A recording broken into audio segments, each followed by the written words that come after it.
Hey everyone, it's Dallas from Premier Fitness Systems. Today we are going to have the first of what we hope is a weekly series that discusses all things golf. The way we're going to structure these videos is in groups of 3. Week 1, which will include today's video, we'll look at our functional movement patterns. You could kind of think, for a lack of a better term, it's going to work at improving our mobility or stability. Probably a little bit of both. With the second week, looking at strengthening these movement patterns. That's not to say we're going to end up with the same exercise, but rather a new drill that we can load and again work at improving essentially the exercise that we are going to work in week 1, with week 3 being a little more focused on our power speed type focus of a drill. Okay? This week, again, we're going to look at focusing on some thoracic stability and hip mobility. This is a very commonly failed assessment, really just looking at your ability to rotate your lower half independent from your upper half. This really should have some transferability out to the golf course.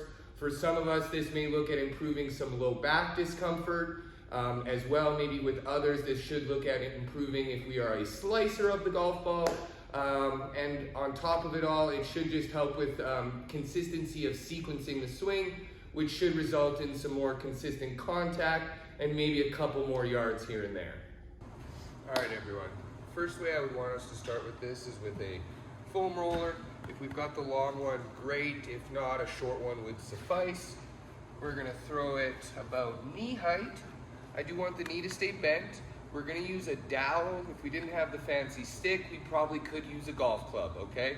Really just giving us some reference and some stability or control with the upper half. We're gonna stand it out. I do want us to get inclined or athletic. You could think probably anywhere from a pitching wedge to a 7-iron, depending on how you might set up for that shot. From here, all I wanna see us do is take that back leg up and over for me. We'll give it a nice tap down, and then we're gonna come back up and over, okay? All I really want us to think about doing is still breathing. Should be a nice inhale as we come up, a nice exhale as we come over, okay? Really just trying to use the stick for stability, control, and a little bit of a reference. Really don't want to see us wobbling or leaning the stick a bunch.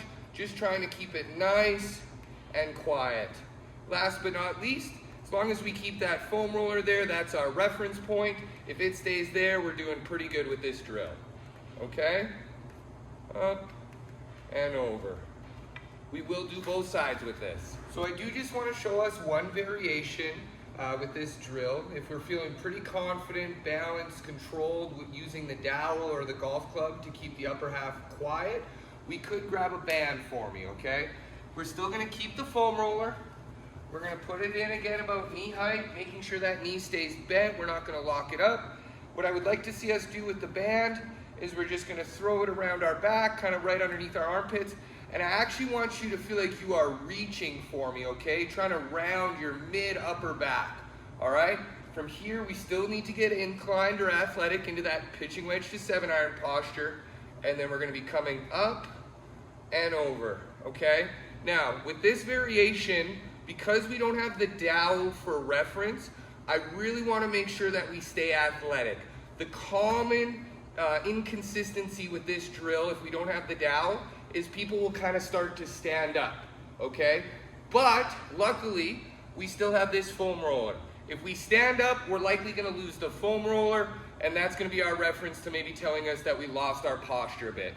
Last but not least, still trying to keep the hands relatively level, not letting them move back and forth, all right?